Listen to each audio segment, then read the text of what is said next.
चलिए देखिए dear students, आज हम लोग क्लास 12 दोस्तों फिजिक्स का काफ़ी कमाल का चैप्टर दोस्तों किरण प्रकाश की रे ऑप्टिक्स का दोस्तों 100 VVI ऑब्जेक्टिव क्वेश्चन देखेंगे जो कि आपके परीक्षा में दोस्तों पूछा जाता है।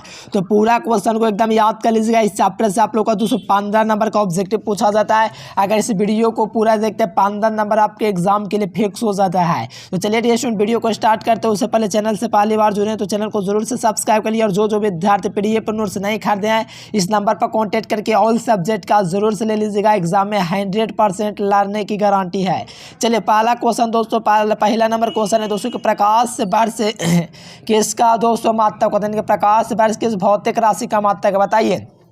देखो प्रकाश वर्ष जो होता है दोस्तों दूरी का मात्रक होता है, यानी कि unit of the light year. तो ये आपका दोस्तों डिस्टेंस का होता है, दूरी का होता है। तो फर्स्ट का ये नंबर ऑप्शन बिल्कुल ही राइट आंसर हो जाएगा। बहुत ही कमाल का प्रश्न है।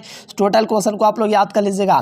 चलिए सेकंड नंबर क्वेश्चन कहा जा रहा है दोस्तों कि निम्नलिखित में से किसका अपवर्तनांक सबसे अधिक होता है। देखिए किसका अपवर्तनांक सबसे अधिक होता है, तो आपको याद रखना है दोस्तों हीरा का अपवर्तनांक सबसे अधिक होता है। कितना अपवर्तनांक होता है हीरा का? 2.42 होता है। ऑप्शन नंबर कहाँ पर दिया गया? तो ऑप्शन नंबर डी में दिया गया है। ऑप्शन डी आपका बिल्कुल ही राइट आंसर है। यानी कि प्रकाश वर्ष दोस्तों किस भौतिक राशि का मात्रक दूरी, और यहाँ पर किसका अपवर्तनांक सबसे अधिक होता है? तो हीरा का सबसे ज्यादा अपवर्तनांक होता है। तो ऑप्शन नंबर डी याद रखिएगा। चलो बहुत ही कमाल का क्वेश्चन है, जरूर से सब क्वेश्चन आप लोग याद कर लीजिएगा। चलिए यहाँ पर कहा जा रहा है दोस्तों कि हवा का अपवर्तनांक कितना होता है। बहुत ही ज्यादा कमाल का वीडियो को पूरा देखिए। हाँ, जल का दोस्तों अपवर्तनांक कितना होता है? रिफ्रैक्टिव इंडेक्स ऑफ वाटर देखो वाटर का 1.33 होता है। ये आपका हवा का दिया गया, हवा का हमसे नहीं पूछा, वाटर का पूछा, इसीलिए आपको याद रखना 1.33 जो होता है दोस्तों यही अपवर्तनांक होता है दोस्तों जल का वाटर का। तो ऑप्शन नंबर बी हो जाएगा। चलिए सेकंड नंबर दोस्तों क्वेश्चन कहा जा रहा है कि समानांतर सतह वाले कांट की पट्टी के शक्ति क्या होता है। यानी कि समानांतर सतह वाला कांट की पट्टी के शक्ति पूछा तो 0 हो जाएगी। अगर आपसे दोस्तों फोकस दूरी पूछा तो यह अनंत हो जाएगी। पट्टी के शक्ति पूछा तो 0, लेकिन पट्टी के फोकस जो पूछा है तो वो आपका दोस्तों अनंत हो जाता है। लेकिन शक्ति पूछा है सो यहाँ से आप लोग जरूर से याद रखें शक्ति आपका दोस्तों 0 होता है, पावर आपका 0 होता है पैरेलल सरफेस का। चलिए बहुत ही बढ़िया। अब यहाँ से देखिए पट्टी के फोकस दूरी पूछा गया, मैंने अभी बोला कि शक्ति पूछेगा 0 लगा देना, अगर फोकस दूरी पूछा अनंत लगा दो। बहुत ही ज़्यादा कमाल का क्वेश्चन है दोस्तों, याद रखिएगा। बहुत ही कमाल का क्वेश्चन है, परीक्षा में आपका 100% पूछा जाने वाला प्रश्न है। इसको याद रखना, अनंत हो जाएगा क्योंकि कांच के समानांतर सतह के पट्टी के फोकस दूरी जो होता है वो आपका अनंत होता है, इसीलिए बी नंबर ऑप्शन बिल्कुल सही जवाब बा। चलिए एक प्रकाश वर्ष का मान बताइएगा दोस्तों। एक प्रकाश का वर्ष का मान है light year is equals to, यानी कि 1 लाइट ईयर इक्वल्स टू क्या हो जाएगा? तो आपको याद रखना दोस्तों, मिलाइए कौन सा ऑप्शन में दिया 9.46 गुना 10⁻15 मीटर होता है ना। यहाँ पर मिलाइए कहाँ पर दिया गया है 9.4, 15 कहाँ पर मिला जी? यहाँ पर मिला, लेकिन यहाँ पर आगे पीछे हो गया। अच्छा कोई दिक्कत ना है, यहाँ पर 9.46 होना चाहिए जो कि थोड़ा पलट गया, उससे कोई दिक्कत नहीं है। 9.46 होता है ना, ये आप लोग ध्यान रखिएगा। इसका प्रकाश वर्ष के बराबर होता है। तो ऑप्शन ए आपका बिल्कुल ही सही जवाब हो जाएगा। चलिए नेक्स्ट क्वेश्चन यहाँ से देखिए 7 नंबर दोस्तों कहा जा रहा है कि पूर्ण आंतरिक परिवर्तन के लिए परावर्तन गुणांक का मान क्या होता है। यानी कि दोस्तों कहा जा रहा है कि in the case of the total internal reflection है the value of the reflection coefficient is, यानी कि पूर्ण आंतरिक परिवर्तन का जो मान होता है दोस्तों पूर्ण आंतरिक परिवर्तन का वो आपका 1 होता है। किसके लिए? तो आपका दोस्तों पूर्ण आंतरिक परिवर्तन के लिए, ठीक ना। यहाँ पर आपको ध्यान रखना परिवर्तन गुणांक यानी कि रिफ्लेक्शन कोफिशिएंट होता है उसके लिए आपका 1 होता है। इसीलिए जो विद्यार्थी बी नंबर ऑप्शन लगाए हैं उनका बिल्कुल ही सही जवाब है। चलिए बहुत ही बढ़िया। चलिए 8 नंबर दोस्तों कहा जा रहा है कि एक गोलीय दर्पण को फोकस दूरी दोस्तों दुगना कर दिया जाए, यानी कि दोस्तों एक गोलीय दर्पण को पानी में डुबा दिया जाए तो उसकी फोकस दूरी पर क्या इफेक्ट बनेगा। यानी कि जब भी आपका गोलीय दर्पण होगा दोस्तों, यानी कि स्फेरिकल मिरर होगा, इसमें आपका वाटर में दोस्तों फोकल लेंथ क्या होगा। तो ये जो जब भी हम लोग वाटर में डालेंगे ना तो आपका आंचर रहेगा। आंचर रहने का मतलब दोस्तों अनचेंज, यानी कि अनचेंज रहने का मतलब दोस्तों समान रहना, इसमें कोई चेंजेस नहीं आता है। ये भी प्रश्न आपको ऑलरेडी पहले करवा चुका और ये सब प्रश्न आपके परीक्षा में पूछा हुआ है। सो इसको जरूर से याद कर लीजिए। चलिए यहाँ पर 9 नंबर क्वेश्चन कहा जा रहा है दोस्तों कि वायुमंडल के अनुपस्थिति में पृथ्वी का रंग दिखाई देता है। देखिए वायुमंडल के अनुपस्थिति में पृथ्वी का जो रंग है दोस्तों वो आपका काला दिखाई देता है। कैसा दिखाई देता है? वायुमंडल के अनुपस्थिति में दोस्तों पृथ्वी का जो रंग है वो आपका काला दिखाई देगा, ब्लैक दिखाई देगा। तो ऑप्शन ए जरूर से याद कर लीजिए। चलो कहा जा रहा है कि समतल दर्पण के वाक्ता त्रिज्या क्या होता है? The radius of the conversion of the frame of the mirror. यानी कि दोस्तों एक समतल दर्पण की जो वाक्ता त्रिज्या होता है वो आपका अनंत होता है। चलिए इसी प्रकार से आंसर आप देते रहिए मेरे प्यारे स्टूडेंट्स, क्योंकि बहुत ही ज़्यादा कमाल का प्रश्न है, इसको ज़रूर से आप लोग को याद होना चाहिए। चलिए बहुत बढ़िया, B number option is the right answer. देखिए लेंस की क्षमता का ये सही मात्रक क्या होता है? तो लेंस की क्षमता जो होता है दोस्तों इसका मात्रक डायोप्टर होता है। क्या होता है मेरे प्यारे लाल? चलिए बहुत ही बढ़िया, लेंस की क्षमता का ये सही मात्रक जो होता है वो आपका डायोप्टर होता है, इसलिए डी नंबर लगा दीजिए। चलिए कहा जा रहा है दोस्तों 12 नंबर क्वेश्चन के सरल सूक्ष्मदर्शी से बना प्रतिबिंब कैसा होता है? लगाइए यहाँ से आंसर। सरल सूक्ष्मदर्शी के द्वारा जो बना प्रतिबिंब होता है वो आपका काल्पनिक और सीधा होता है, यानी कि वर्चुअल एंड डायरेक्ट होता है दोस्तों। किसके द्वारा? तो सिंपल माइक्रोस्कोप के द्वारा सरल सूक्ष्मदर्शी के द्वारा दोस्तों प्रतिबिंब बनता है वो आभासी यानी कि काल्पनिक और सीधा बनता है। इस बात को जरूर से याद रखिएगा। अगर आप लोगों को खगोलीय दूरता से पूछेगा तो काल्पनिक और उल्टा बनता है, लेकिन यहाँ पर हमसे पूछा जाए सरल सूक्ष्मदर्शी तो काल्पनिक और सीधा, ऑप्शन नंबर ए हो जाएगा। नेक्स्ट क्वेश्चन देखो संयुक्त सूक्ष्मदर्शी के द्वारा दोस्तों बना प्रतिबिंब कैसा होता है? देखो संयुक्त सूक्ष्मदर्शी के द्वारा जो बना दोस्तों प्रतिबिंब होता है वो कैसा होता है? तो देखो संयुक्त सूक्ष्मदर्शी जहाँ तक बात है दोस्तों इसके द्वारा बना प्रतिबिंब जो होता है वो आपका दोस्तों वास्तविक और बड़ा होता है ना, वास्तविक और बड़ा होता है। यहाँ से ध्यान लिखिएगा, ऑप्शन नंबर डी हो जाएगा, वास्तविक और बड़ा। देखो एक बार और मैं समझा देता हूँ। देखो सरल सूक्ष्मदर्शी के द्वारा पूछेगा तो काल्पनिक और सीधा। अगर आप लोगों से दोस्तों खगोलीय दूरता से पूछेगा तो काल्पनिक और उल्टा।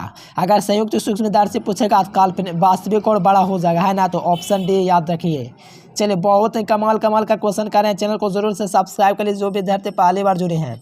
चलिए कहा जा रहा है दोस्तों कि एक दृष्टि दोष वाले व्यक्ति को कौन से लेंस की आवश्यकता होती है?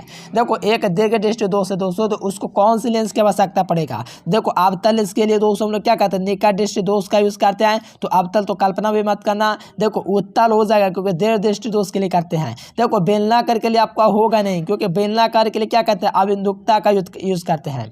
तो ऑप्शन बी हो जाएगा।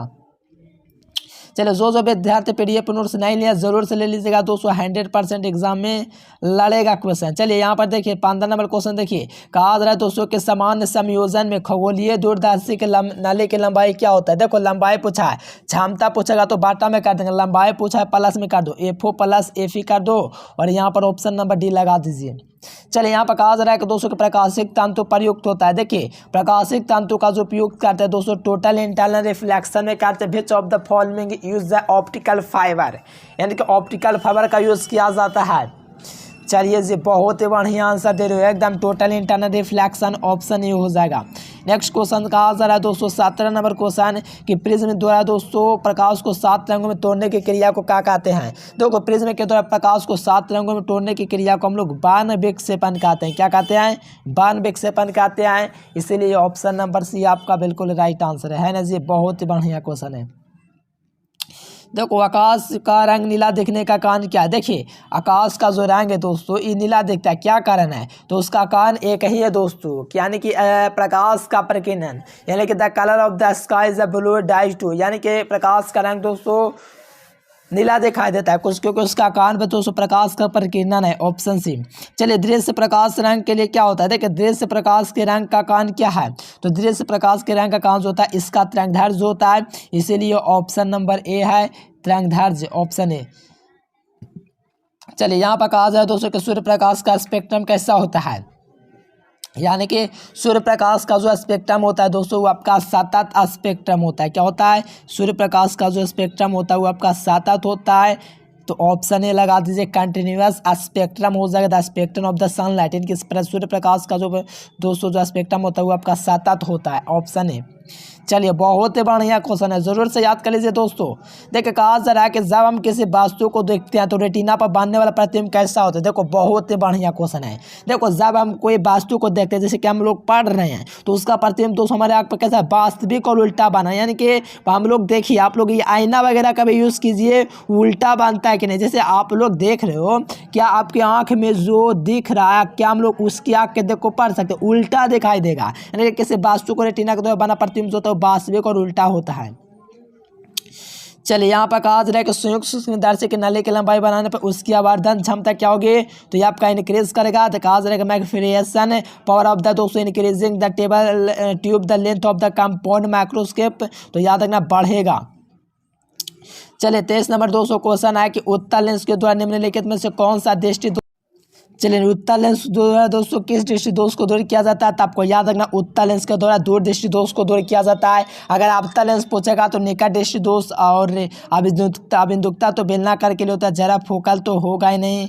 चलिए बहुत बड़ा उत्तल लेंस के लिए बहुत बड़ा दूर दृष्टि दोष ऑप्शन नंबर बी हो जाएगा। नेक्स्ट क्वेश्चन कहा जा रहा है कि बर्फ का दोस्तों निरपेक्ष अपवर्तनांक कितना होता है। देखिए कहा जा रहा है दोस्तों एक सॉल्यूट दोस्तों refractive index of the ice, यानी कि दोस्तों आपका जो बर्फ का जो निरपेक्ष अपवर्तनांक होगा दोस्तों वो कितना होगा। तो बर्फ का जो अपवर्तनांक होता है वो आपको पता होना चाहिए 1.31 होता है, पानी का 1.33 होता है, हीरा का 2.42 होता है। तो यहाँ से आपका बर्फ का पूछा तो 1.31, तो option B will be correct answer है। देखो दो उत्तल लेंस परस्पर संपर्क में होगा तो समतुल्य लेंस जो होगा दोस्तों वो आपका क्या होगा, तो देखिए जब दो लेंस परस्पर संपर्क में होंगे तो उसका जो समतुल्य लेंस होगा वो आपका उत्तल लेंस ही होगा। और ये 5 नंबर में भी क्वेश्चन पूछा जाता है तो मैं आपको सीधे जरूर करवाऊंगा, रेगुलर क्लास कीजिए। चलिए ऑप्शन बी हो जाएगा। चलिए यहाँ पर 26 नंबर कहा जा रहा है कि दो समानांतर समतल दर्पण की वस्तु रखी गई तो उस पर जो प्रतिबिंबों की संख्या होगी वो आपका कितना होगा, तो वहाँ पर दोस्तों प्रतिबिंब की संख्या आपका अनंत हो जाएगा, है ना जी, कितना हो जाएगा, अनंत हो जाएगा, option number D. Next question 27 number देखिए, किसे गोलीय दर्पण के दोस्तों पास आवर्धन एम होगा तो अनुदैर्ध्य आवर्धन के लिए कौन सा सूत्र होगा, तो अनुदैर्ध्य आवर्धन के लिए सूत्र जो होगा वो आपका एम स्क्वायर होगा। तो ऑप्शन नंबर बी आपका बिल्कुल ही सही जवाब है। बहुत ही बढ़िया क्वेश्चन है।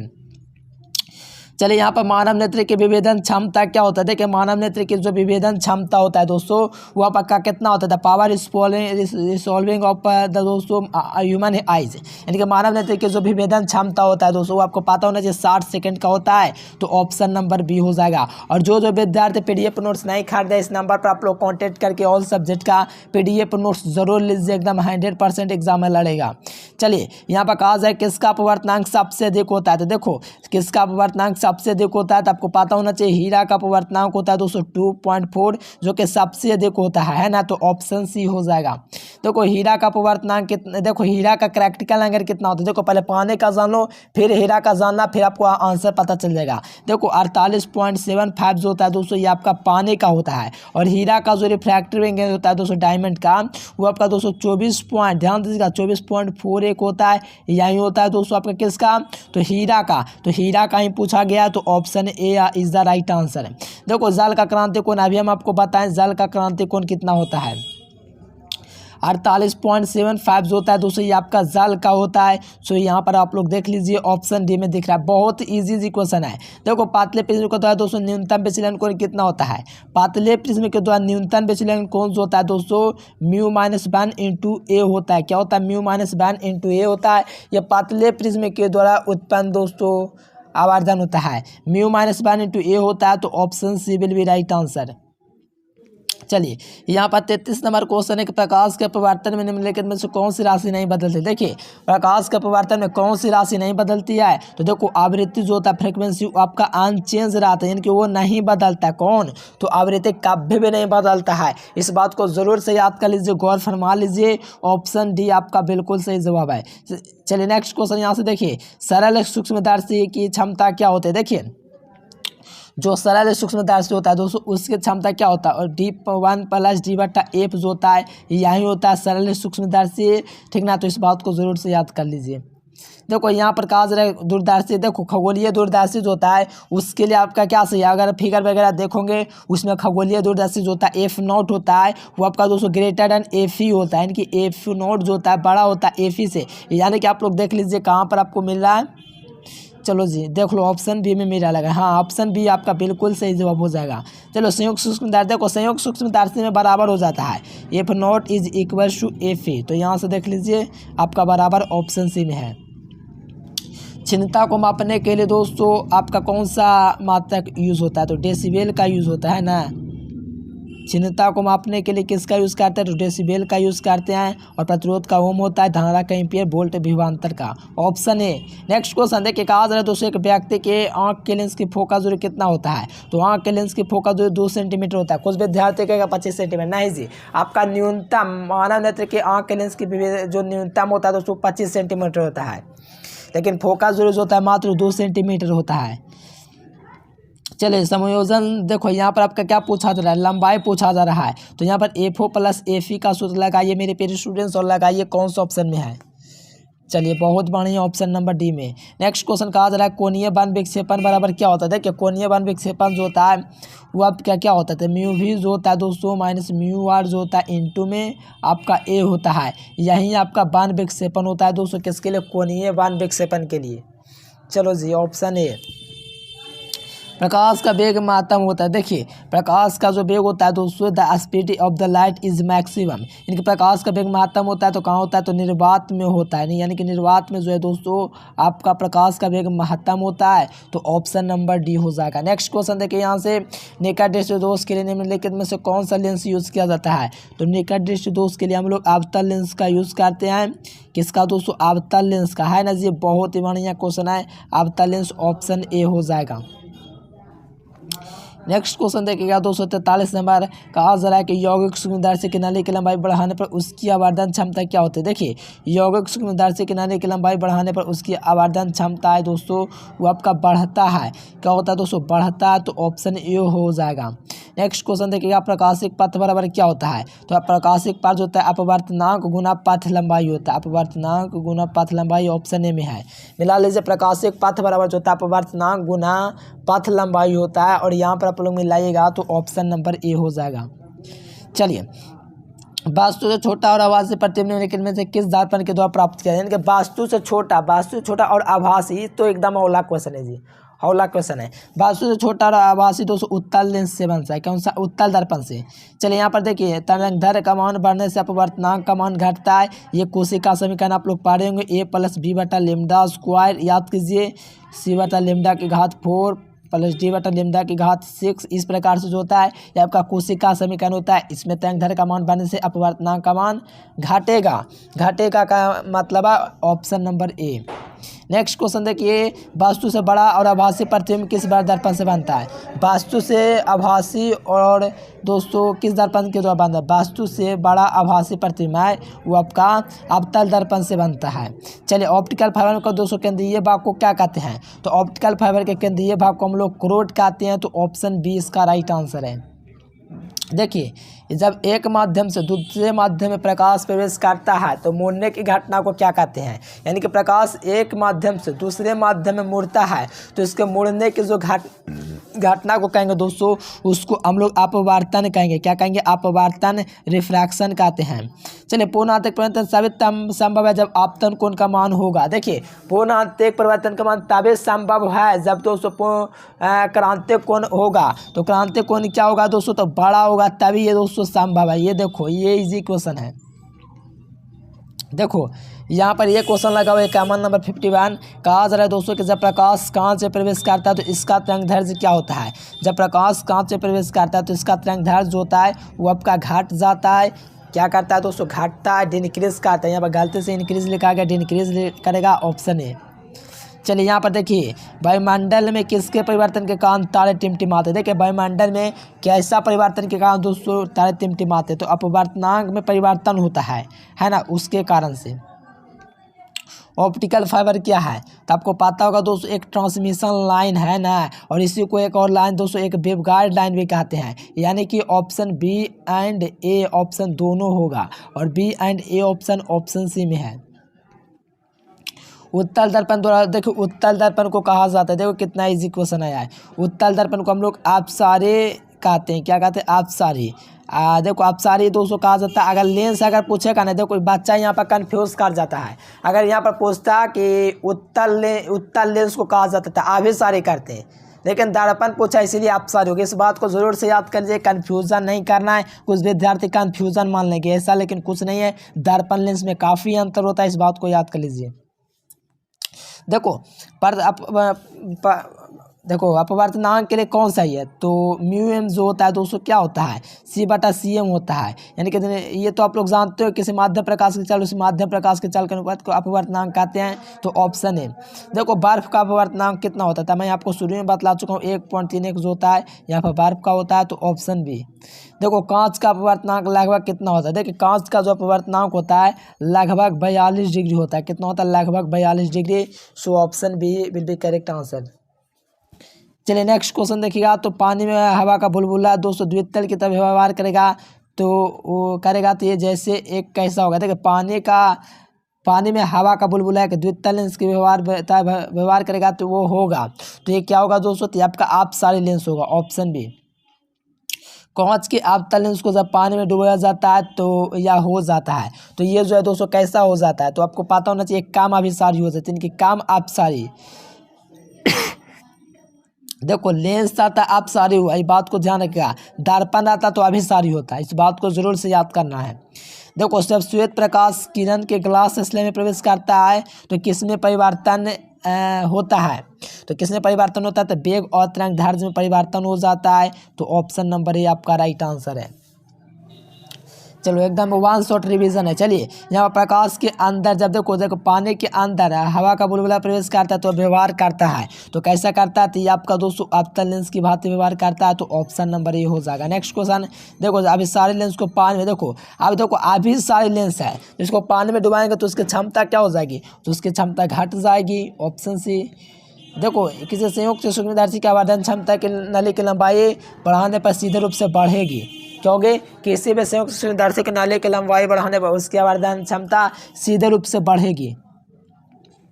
देखो जब माइक्रोस्कोप की नली की लंबाई बढ़ाई जाती है ना, तो उसकी आवर्धन क्षमता क्या होता है, तो जब माइक्रोस्कोप की नली की लंबाई बढ़ाई जाती है तो उसकी आवर्धन क्षमता क्या होगी, तो बढ़ेगी। बढ़ेगी का मतलब ऑप्शन नंबर ए हो जाएगा। नेक्स्ट क्वेश्चन देखिए, परावर्तक दूरबीन में अविदेशक एक दर्पण है। देखो परावर्तन दूरबीन जो होता है उसमें अविदेशक दर्पण जो होता है वो आपका उत्तल होता है। क्या होता है, उत्तल। चलिए खगोलीय दूरदर्शी में प्रतिबिंब कैसा बनता है, देखो मैंने शुरू में बताया है कि काल्पनिक और उल्टा जो बनता है दोस्तों वो आपका खगोलीय दूरदर्शी में बनता है, और संयुक्त सूक्ष्मदर्शी में कैसा बनता है, वास्तविक और बड़ा। लेकिन आपसे पूछा जा रहा है दोस्तों खगोलीय, सरल में काल्पनिक और सीधा, लेकिन खगोलीय में काल्पनिक और उल्टा। तो ऑप्शन सी। नेक्स्ट क्वेश्चन देखिए दोस्तों, यहाँ से वन विघटन का दोष नहीं होता है। देखिए वन विघटन का दोष किसमें नहीं होता है, तो परावर्तक दूरदर्शक में। Option number B. Next question, विभिन्न कोणियों के वाक्यता तिर्यक होता है। देखिए विभिन्न कोणियों में दोस्तों वाक्यता तिर्यक जो दृष्टि दोष होता है उसी को हम लोग क्या कहते हैं, तो उसी को हम लोग अबिंदुकता कहते हैं। Option number C. चलिए यहाँ पर 69 नंबर क्वेश्चन है कि निकट दृष्टि दोष वाले दोस्तों देख सकता है, तो निकट दृष्टि वाले दोस्तों क्या होता है कि निकट की वस्तुओं को देख सकता है, इसीलिए ऑप्शन नंबर सी हो जाएगा।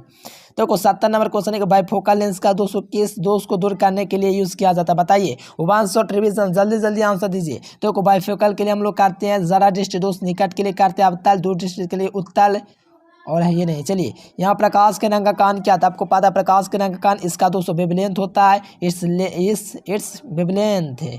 इन धनुष का निर्माण जिस कारण से होता है वो आपका दोस्तों वन विक्षेपण होता है। ऑप्शन नंबर सी हो जाएगा। चलिए माध्यम में जब प्रकाश दोस्तों वन विक्षेपण तभी संभव होता है जब माध्यम होता है, तो जो दोस्तों जब माध्यम कोई पारदर्शी होगा तभी ऐसा संभव होता है। Option D. चलिए यहाँ से देखिए दोस्तों कांच का अपवर्तनांक अधिक होता है। देखिए कांच का दोस्तों अपवर्तनांक किसके लिए अधिक होता है, तो आपको पता होना चाहिए दोस्तों किसके लिए अपवर्तनांक होता है, तो नीले रंग के लिए होता है। Option B. देखो यहाँ पर 75 नंबर क्वेश्चन, पार्थिक दूरदर्शी का आंतरिक प्रतिबिंब कैसा होता है, काल्पनिक और वास्तविक की अपेक्षा चलो जी सीधा होता है। एक प्रिज्म से दोस्तों गुजरने वाला न्यूनतम प्रकाश विचलित होता है, यानी कि एक प्रिज्म से गुजरने के बाद न्यूनतम विचलित आपका लाल होता है। देखो विचलन ये सब काफ़ी इजी, आराम से कर सकते हो। चलिए इतना ही क्वेश्चन रहने देते हैं दोस्तों, और बाकी क्वेश्चन आए वो आप लोग PDF नोट्स के लिए इस नंबर पर कॉन्टेक्ट कीजिएगा। कितना क्वेश्चन दिखा देते हैं, 100 क्वेश्चन है, तो आपको PDF नोट्स के लिए इस नंबर पर कांटेक्ट कर देना है, हम आपको भेज देंगे, ठीक है ना। फ्री ऑफ कॉस्ट भेज देंगे ये वाला चैप्टर, ठीक है ना। बहुत ज़्यादा इंपॉर्टेंट चैप्टर, इसको जरूर से पढ़ लीजिए। ये वेब ऑप्टिक्स है, रे ऑप्टिक्स है, उसमें भी लगभग 100 ऑब्जेक्टिव है, उसको याद कर लीजिए। एकदम 100% गारंटी, आपका 15 नंबर एकदम फिक्स है, पक्का डेट, एकदम विश्वास कीजिए, ठीक ना। तो इस नंबर पर आप लोग कॉन्टेक्ट जरूर से कीजिएगा। अगर वीडियो पसंद है तो लाइक सब्सक्राइब जरूर करना। Thanks for watching this video, और कमेंट एक बार जरूर करना।